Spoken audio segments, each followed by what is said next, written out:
তবে রে, দাঁড়া। জ্বলে গেল, আমার সারা শরীর জ্বলে গেল। ফিরে আসবো।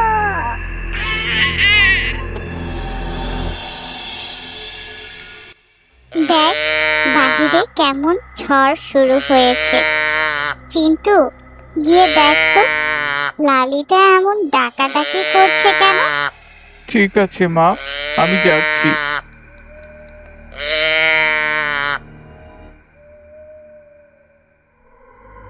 কি রে চিন্টু, কি হয়েছে? তোকে এমন দেখাচ্ছে কেন? মা, লালিকে কোথাও খুঁজে পাচ্ছি না। সে কি, এই ঝড় বাদলের মধ্যে গরুটা কোথায় গেল? এখন আমি ওকে কোথায় খুঁজবো? আচ্ছা ঠিক আছে, আমি দেখছি লালিটা কোথায় গেল। তোরা ঘরেই থাক, একদম বাহিরে বের হবি না, ঠিক আছে? মা, আমরা যাই না তোমার সাথে?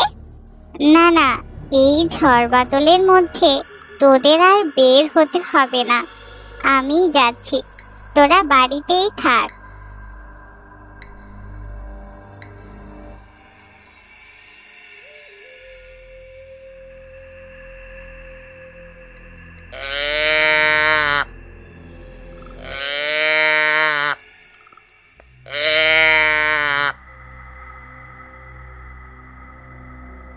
এই দিদি, মা তো সেই কখন লালিকে খুঁজতে বেরিয়েছে।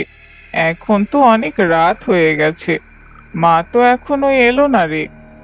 আমিও তো সেটাই ভাবছি, মা সেই কখন লালিকে খুঁজতে বের হয়েছে, এখনো ফিরলো না। আচ্ছা তুই বাড়িতেই থাক, আমি গিয়ে দেখি মা কোথায় গেল। না না, এই খালি ঘরে একা থাকতে পারবো না, আমার খুব ভয় করবে। আর তাছাড়া তুইও যদি মায়ের মতো না ফিরিস তাহলে কি হবে? তার থেকে চল, আমিও তোর সাথে যাব মাকে খুঁজতে। আচ্ছা ঠিক আছে, চল তাহলে।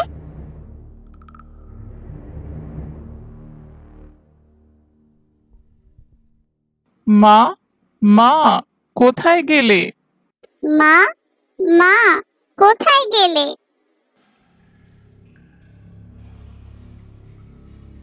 এই, তোমরা এত রাতে এখানে কি করছো?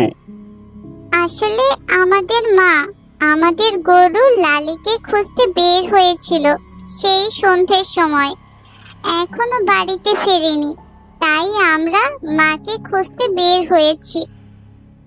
এই রাতের বেলা তোমাদের একদম উচিত হয়নি ঘর থেকে বের হওয়া। আচ্ছা ঠিক আছে, চলো, আমিও তোমাদের সাথে যাব।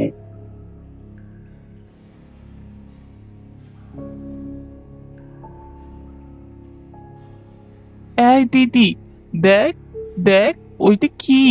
ওইটা আমাদের মা না? মা! আজ আমি মানুষের রক্ত খাবো, কতদিন মানুষের রক্ত খাইনি। এই শয়তানি, ওদের মাকে ছেড়ে দে। না, ও আমার শিকার, আজ আমি ওর রক্ত খাবো। চলে যা, এখান থেকে চলে যা, নইলে তোরা কেউ এখান থেকে বেঁচে ফিরতে পারবি না। তবে রে, দাঁড়া।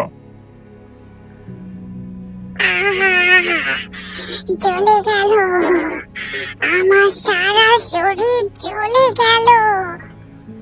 তোদেরকে আমি ছাড়বো না, আমি চলে যাচ্ছি, কিন্তু মনে রাখিস আমি আবার ফিরে আসবো, ফিরে আসবো।